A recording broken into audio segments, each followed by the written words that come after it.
Hello guys, ഇവിടെ ഇപ്പം നല്ല തണുപ്പാണ്. അതുകൊണ്ട് തന്നെ നമ്മുടെ അടുത്തുള്ള എല്ലാവരും കൂടെ ചേർന്നിട്ട് തീയൊക്കെ കൂട്ടിയിട്ട് കുറച്ച് നേരം ഇങ്ങനെ മിക്ക സന്ധ്യ സമയത്ത് ഇങ്ങനെ ഒരു ചൂട് പിടിക്കാറുണ്ട്.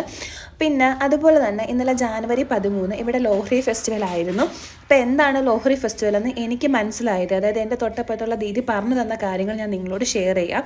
ദീദിയുടെ സ്ഥലം പഞ്ചാബാണ്. ഇത് കോമൺ ആയിട്ട് പഞ്ചാബിലാണ് അവർ ആഘോഷിക്കുന്നതെന്ന് പറഞ്ഞു. പിന്നെ പല സ്ഥലത്ത് ഇതിന് പല പേരും പല ആചാരങ്ങളാണെന്നും പറഞ്ഞു. ഇതെന്താണെന്ന് വെച്ചാൽ മലയാളത്തിൽ വിളവെടുപ്പ് ഉത്സവം എന്ന് പറയവേ ഇവരിത് ആഘോഷിക്കുന്നതെന്ന് വെച്ചാൽ വിൻ്റർ സീസൺ തീരുന്നു, ഇനി അടുത്ത ചൂടുകാലം വരാൻ പോവല്ലേ. അപ്പം ഇനി അങ്ങോട്ട്, അതായത് അതിന് മുമ്പായിട്ട് എല്ലാം നല്ല രീതിയിൽ നടക്കട്ടെ, അതായത് അവരുടെ കൃഷി, അവരുടെ ദൈവവിശ്വാസം, അവരുടെ സൂര്യഭഗവാനോടുള്ള വിശ്വാസം എല്ലാം നല്ല രീതിയിൽ മുന്നോട്ട് പോകട്ടെ എന്നൊക്കെ വിചാരിച്ചുകൊണ്ട് അവരതേ കുറച്ച് തീയൊക്കെ ഇങ്ങനെ കൂട്ടിയിട്ടിട്ട് അതിനകത്തോട്ട് കുറച്ച് പീനട്ടും സ്വീറ്റ്സും ഒക്കെ ഇങ്ങനെ എറിഞ്ഞു കൊടുത്തിട്ട് അതിന് ചുറ്റും കിടന്ന് ഡാൻസ് കളിക്കും. ഇതാണ് എനിക്ക് മനസ്സിലായത്. അപ്പം ലോഹ്രി ഫെസ്റ്റിവൽ കഴിഞ്ഞതിൻ്റെ ഭാഗമായിട്ട് ദീദി എനിക്ക് പിറ്റേന്ന് രാവിലെ കൊണ്ടുതന്ന കുറച്ച് സ്വീറ്റ്സും പീനട്ടും ഒക്കെയാണ് കേട്ടോ ഈ കാണുന്നത്. ഈ വെള്ള കളറിലെ സംഭവം നമ്മുടെ വെള്ള എള്ളില്ലേ, സെസമി സീഡ്, അതിൻ്റെ ഒരു സ്വീറ്റാണ്. അപ്പോൾ ഇത്രേ ഉള്ളൂ. Tata bye.